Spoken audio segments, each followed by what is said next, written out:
Shalom Bapak Ibu, saudara terkasih dalam Tuhan. Saya bersyukur bisa kembali bertemu dengan Bapak Ibu di Morning Call. Saya percaya Tuhan punya rencana atas kehidupan kita dan Tuhan ingin menyampaikan apa yang ada dalam isi hatinya kepada kita pagi hari ini. Sebelum kita mendengarkan firman Tuhan, mari kita berdoa. Bapa di surga, ya Aba, terima kasih Tuhan buat pagi hari ini. Engkau masih memberikan kami kesempatan, ya Aba, shkalabalaba, ya Aba, shkalabalaba.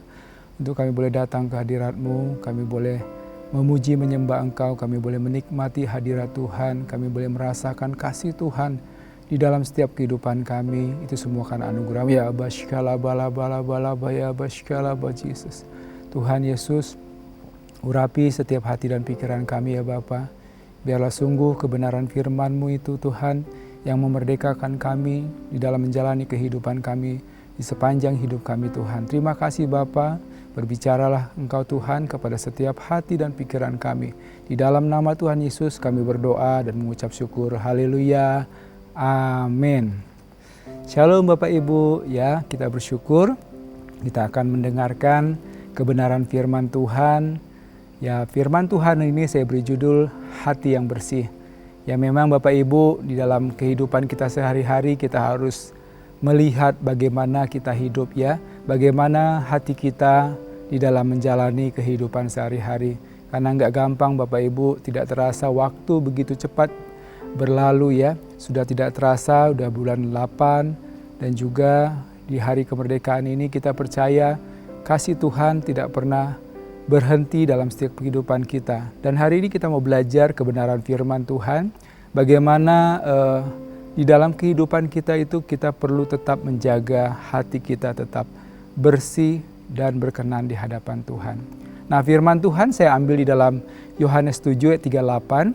Firman Tuhan berkata, barang siapa percaya kepadaku, seperti yang dikatakan oleh kitab suci, dari dalam hatinya akan mengalir aliran-aliran air hidup. Nah di sini kita bisa melihat Bapak Ibu bahwa di dalam kehidupan kita sehari-hari ada banyak orang yang tidak lagi mempercayai Tuhan dengan sepenuh hati. Ada banyak hal yang bisa mengalihkan pandangan kita, perhatian kita kepada fokus yang utama. Tadinya kepada Tuhan Yesus tetapi mulai beralih kepada sesuatu yang mungkin kita anggap itu adalah sesuatu yang menyenangkan, menarik, sesuatu yang membuat kita bahagia, tetapi ternyata itu semua hanyalah sementara, semu dan tidak mendatangkan sukacita dan damai sejahtera. Nah hari ini kita mau mengerti bahwa ketika kita percaya kepada Tuhan, ya Bapak Ibu, kita artinya mempercayai apa yang Tuhan sampaikan melalui kebenaran firman Tuhan. Bahwa Yesus adalah Tuhan dan Juru Selamat dalam setiap kehidupan kita. Yesus yang memegang kehidupan kita. Dan bahwa kehidupan kita itu ada di dalam tangan Tuhan. Makanya dikatakan barang siapa percaya kepadaku. Ya Bapak Ibu harus kembali melihat siapa yang Bapak Ibu percayai hari-hari ini. Apakah pengalaman kita, kekuatan kita, mungkin juga hal-hal yang kita banggakan, harta benda kita. Ya, pengalaman, koneksi atau apapun. Ternyata hari ini kita tidak boleh lagi mengandalkan itu semua, tetapi kita harus mulai belajar mempercayai Tuhan Yesus. Ya kita tahu Bapak Ibu bahwa Kristus adalah sumber kehidupan bagi setiap kita. Kenapa di dalam Yohanes 7 ayat 37 dikatakan, ya barang siapa haus datang kepada Tuhan. Ya Tuhan mengajak kepada kita Bapak Ibu untuk kita datang kepada Tuhan. Hari-hari ini banyak hal yang terjadi dalam kehidupan kita sebagai orang percaya. Kalau kita tidak datang kepada Tuhan, kita akan mengalami suatu keadaan yang sangat-sangat sulit. Ya, bahkan kita merasakan tekanan yang begitu berat sehingga kita tidak bisa melihat ke depan Bapak Ibu. Kita seringkali mundur ke belakang karena apa yang kita lihat bukan lagi fokus kepada Tuhan, bukan lagi fokus kepada sumber berkat itu. Sumber pertolongan itu, sumber kedamaian di dalam kehidupan kita. Ya, mari Bapak Ibu, percayai Tuhan lebih lagi dalam kehidupan kita, bukan yang lain. Ya, kita bisa melihat banyak hal terjadi belakangan ini Bapak Ibu. Keadaan ekonomi yang tidak menentu, lapangan pekerjaan yang sudah semakin sulit, ya, ada hal-hal yang membuat orang menjadi kebingungan dan takut dan khawatir, mulai mencari jalan-jalannya sendiri, mulai mencari kemana harus melakukan sesuatu. Tetapi biarlah hari ini kita mulai memfokuskan diri kita kepada Tuhan, Bapak Ibu. Ya, itu yang pertama yang mau saya bagikan. Ya, supaya kita lebih sungguh-sungguh percaya kepada Yesus Kristus. Seperti apa yang dikatakan oleh kitab suci, bahwa Yesus adalah Tuhan. Yesus adalah penolong, juru selamat. Ya, Bapak Ibu harus ingat bahwa melalui pengorbanan di kayu salib kita boleh diselamatkan. Kita dipulihkan. Kita mengalami anugerah dalam kehidupan kita, Bapak Ibu. Ya, tentunya ketika kita mengalami kasih Tuhan dalam kehidupan kita, kita harus tetap terus berjalan sesuai dengan kebenaran firman Tuhan. Nah, yang kedua yang mau saya bagikan bagi Bapak Ibu, ya, ketika kita mulai memfokuskan diri kita kepada Tuhan, yang kedua adalah kita harus tetap menjaga hati kita sesuai dengan kebenaran firman Tuhan. Ya, hati itu tempat di mana Tuhan berada, Bapak Ibu. Roh Kudus tinggal di dalam diri kita. Ya, kalau kita melihat banyak orang yang tidak lagi sungguh-sungguh sama Tuhan. Banyak orang yang tidak lagi mempercayai Tuhan dengan sepenuh hati. Banyak orang juga mulai melakukan hal-hal yang dia anggap benar.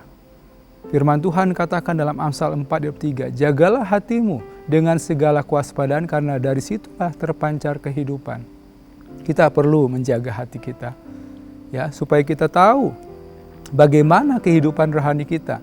Karena untuk menjaga hati tetap bersih, kita harus bisa melihat apa yang kita perkatakan, apa yang kita lakukan, apa yang kita kerjakan dalam kehidupan kita, Bapak Ibu. Semua yang kita lakukan bersumber dari dalam hati. Ketika kita isi hati kita dengan firman Tuhan, ketika kita terus bersekutu dengan Tuhan, intim dengan Tuhan, maka saya percaya firman Tuhan yang akan mengajar kita. Ya, Roh Kudus akan mengingatkan kepada kita apa yang harus kita lakukan. Jadi saya mengerti, Bapak Ibu, ketika kita hidup di dalam Tuhan, tentu kita mulai belajar untuk setia dan taat kepada Tuhan. Tetapi kalau kita tidak taat dan setia kepada Tuhan, ya, makin banyak hal yang terjadi dalam kehidupan kita. Banyak orang percaya tidak lagi sungguh-sungguh sama Tuhan, hatinya dibiarkan penuh dengan amarah, kebencian, sakit hati, kecewa, bahkan tidak bisa lagi mengasihi keluarganya sendiri, saudaranya, teman-temannya. Kenapa, Bapak Ibu? Karena dia membiarkan sesuatu yang tidak baik di mata Tuhan. Sesuatu yang dibiarkan dalam waktu yang lama, itu akan menjadi sampah dalam kehidupan kita. Sampah ini akan menjadi sesuatu yang menyakitkan, Bapak Ibu. Ya, saya kasih contoh, Bapak Ibu. Ketika rumah kita biarkan kotor, tidak disapu, penuh dengan sampah, ya, lama-lama rumah itu akan menjadi bau, tidak nyaman, menimbulkan penyakit, dan tentu kita tidak akan menjadi betah tinggal di dalam rumah. Untuk itu kita perlu membersihkan kembali, membuang sampah-sampah itu ke tempatnya, menjaga, menyapu kembali. Begitu juga dengan kehidupan kita, Bapak Ibu. Kita perlu, ya, melihat ke dalam diri kita supaya apa? Hidup kita itu tenang. Hidup kita penuh dengan damai sejahtera. Hidup kita penuh dengan kasih Tuhan dalam keseharian kita. Bagaimana kita bisa membangun hubungan yang intim dengan Tuhan ketika hati kita belum beres? Ketika kita masih menyimpan kecewa, rasa sakit hati kepada orang lain, kepada saudara kita sendiri, kepada rekan sepelayanan, kita masih membenci, kita nggak mau ketemu dengan orang tersebut. Itu adalah satu gambaran bahwa hati kita belum beres, Bapak Ibu. Padahal untuk kita bisa melakukan kebenaran firman Tuhan, semua bersumber dari dalam hati. Jadi hari ini kita diingatkan, Bapak Ibu, ayo jaga hati kita sesuai dengan kebenaran firman Tuhan. Firman Tuhan mengatakan bahwa orang yang menjaga hatinya akan tenang hidupnya. Ya, kita tahu bahwa ketika seseorang berkata-kata, ya, kalau seandainya berkata kasar, itu dari dalam hati, Bapak Ibu. Perkataan yang menyakitkan, ya, perkataan yang menyudutkan, sinis. Ya, bagaimana kita bisa melihat seseorang itu dari perkataan dan perbuatannya. Di dalam Matius 15 ayat 11 dikatakan, dengar dan camkanlah, bukan yang masuk ke dalam mulut yang menajiskan orang, melainkan yang keluar dari mulut itulah yang menajiskan orang. Artinya Bapak Ibu, ketika kita menyimpan sesuatu yang baik dalam kehidupan kita, maka yang keluar adalah hal-hal yang baik. Ketika Bapak Ibu menyimpan firman Tuhan dalam kehidupan kita, maka yang keluar adalah firman Tuhan yang membangun, yang menguatkan, yang mendorong orang untuk semakin apa? Semakin mendekat kepada Tuhan. Sehingga akhirnya kehidupan kita akan menjadi berkat Bapak Ibu. Nah, hati yang bersih itu ketika hati kita dipulihkan. Ketika kita mulai setia sama Tuhan. Ketika kita mulai membereskan hal-hal yang tidak baik, mulai kita membangun hubungan satu dengan lain dengan hati yang tulus, tidak lagi menyimpan kecewaan, ya, sehingga kita siap untuk menjadi saluran berkat. Itu yang ketiga Bapak Ibu. Ya, pertama tadi kita tahu bahwa ayo mempercayai Tuhan, bukan yang lain. Yang kedua, kita harus menjaga hati kita sesuai dengan kebenaran firman Tuhan. Ketika sudah kita jaga hati kita, kita mulai memperhatikan bagaimana kita bertingkah laku, maka kita akan menjadi saluran berkat. Saluran berkat ini artinya Bapak Ibu, karena apa? Karena ada firman Allah, ada Roh Kudus di dalam kehidupan kita. Makanya dikatakan dari dalam hatinya akan mengalir aliran-aliran air hidup. Roh Kudus yang akan mendorong kita, ya, untuk berkata-kata, untuk kita melakukan apa yang Tuhan sampaikan dalam kehidupan kita. Ya, sama seperti gunung Bapak Ibu. Ketika gunung mengeluarkan air, sumber mata air, ya, memancarkan air yang banyak, tidak terbatas. Ya, di sini kita bisa melihat bahwa Roh Kudus itu akan membawa kehidupan kita terus, ya Bapak Ibu, untuk bisa menjadi saluran berkat. Ya, hari-hari ini ada banyak orang yang membutuhkan, ya, kasih Tuhan Bapak Ibu. Biarlah kita menjadi orang-orang yang menjadi saluran berkat di dalam kehidupan saudara-saudara kita, bagi orang-orang yang membutuhkan, ya Bapak Ibu. Jadi hari ini kita diingatkan, biarlah melalui kebenaran firman Tuhan ini kita kembali diingatkan kembali Bapak Ibu, bahwa kita harus menjadi orang-orang yang memiliki integritas dalam kehidupan, baik dalam perkataan, tingkah laku, kasih dan kesetiaan. Ya, apa yang kita lakukan sesuai dengan kebenaran firman Tuhan, sehingga hidup kita boleh menjadi berkat. Saya percaya Bapak Ibu, melalui kebenaran firman Tuhan ini, kita kembali melihat, ya, kita mulai melihat ke dalam diri kita, bagaimana keadaan hati kita. Kita terus berjalan sesuai dengan tuntunan Roh Kudus, sehingga nama Tuhan dipermuliakan melalui kehidupan kita. Puji Tuhan, biarlah kebenaran firman Tuhan ini boleh menjadi berkat bagi setiap kita. Amin.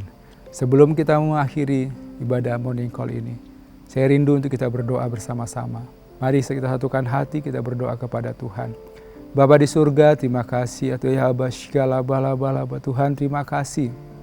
Mengucap syukur Tuhan, buat segala hal yang Tuhan kerjakan dalam setiap kehidupan kami. Kami percaya Tuhan, Engkau selalu ada dalam setiap kehidupan kami.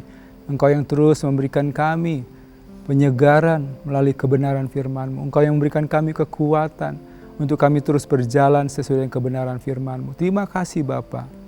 Kami bersyukur buat hari ini Tuhan.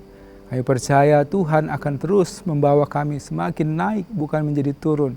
Kami akan menjadi kepala, bukan menjadi ekor. Dan apapun yang kami hadapi dalam kehidupan ini, kami tetap percaya dan kami jadikan Tuhan sebagai Tuhan dan Juru Selamat dalam kehidupan kami. Sebelum kami berpisah satu sama lain, kami mau berdoa bagi bangsa kami. Tuhan berkati Indonesia. Biarlah damai sejahtera-Mu, sukacita-Mu ada di atas Indonesia. Berkati seluruh pemimpin bangsa, presiden, wakil presiden, seluruh aparatur pemerintahan pusat sampai daerah, TNI Polri. Biarlah Tuhan yang menuntun setiap keputusan, tindakan. Biar hikmat dan roh takut akan Tuhan dalam setiap kehidupan mereka. Terima kasih Bapa, berkati Kota Bandung dan lingkungan di sekitar rumah kami masing-masing. Ada keamanan, kesejahteraan yang daripada Tuhan. Kami juga bersyukur, berdoa buat seluruh pemimpin rohani kami.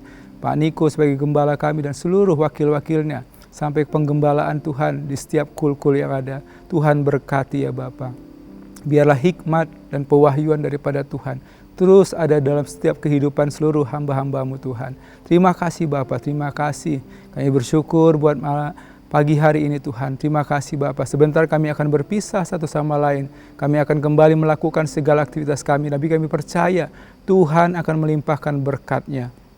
Mari saudaraku, saatnya kita mengangkat tangan di hadapan Tuhan.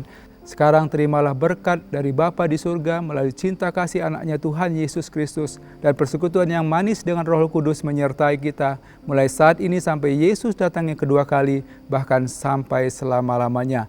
Yang menerima dengan sukacita sama-sama katakan, Amin. Tuhan Yesus memberkati.